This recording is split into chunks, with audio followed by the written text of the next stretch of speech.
Could the US be next? Well, let's check the US out. That's a Federal Reserve note. Let's break this down. The Federal Reserve Bank is not federal.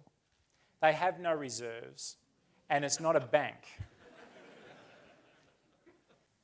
Here's the Federal Reserve. It's owned by 12 member banks. It is a private corporation. The Federal Reserve banks are not federal, but are independently, privately owned and locally controlled corporations without day-to-day direction from the federal government. The Fed has never been audited, not even once. We audit the books of every publicly traded corporations, but not the biggest and most powerful central bank in the world. Just to let you know, this is taken directly, this section now is directly from the Federal Reserve Act, from the Fed. Section 7, Division of Earnings, Dividends and Surplus Fund of Reserve Banks. Come on, my clicker. It pays after all necessary expenses of Federal Reserve Bank have been paid for and provided, the stockholders of the bank shall be entitled to receive an annual dividend of 6%. It's a private corporation. By the way, it's also exempt from taxation. When the Federal Reserve came about in 1913, you know there was no income tax in the US up until then. Just a coincidence, nothing to worry about. You may as well know the game. The Federal Reserve Bank is a private corporation. In fact, it's a banking cartel. Let's talk about the Revolutionary War first. The Revolutionary War, back then, George Washington had to print a fiat currency called Continental dollars to fund their soldiers. They did that. They fought the Brits because the founding fathers knew the rules and the game and the den of vipers of the European banking aristocracies. They knew who controlled the money supply in Europe.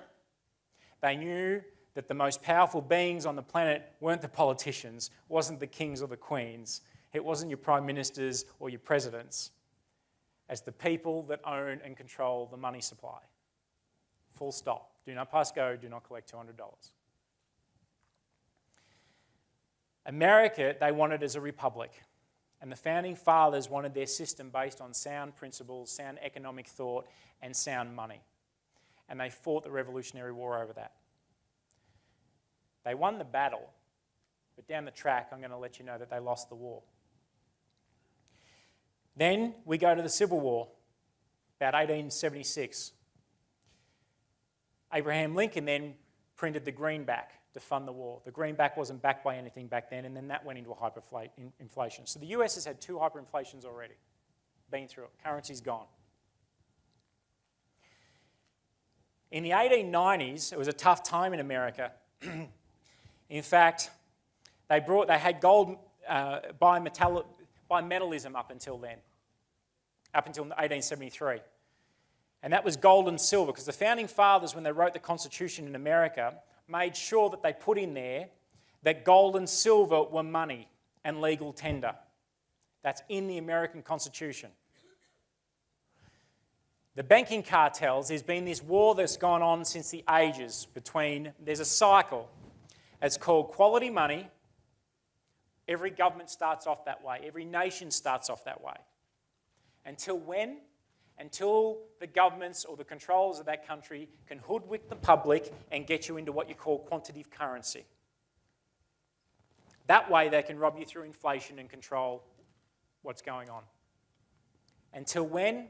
Until every quantitative currency or fiat-based currency created on the planet falls over, and then they have to flip back to quality money. So that cycle of a currency cycle goes from quality money into quantitative currency, back into quality money. It's done so since 407 BC in Athens. It is no different today.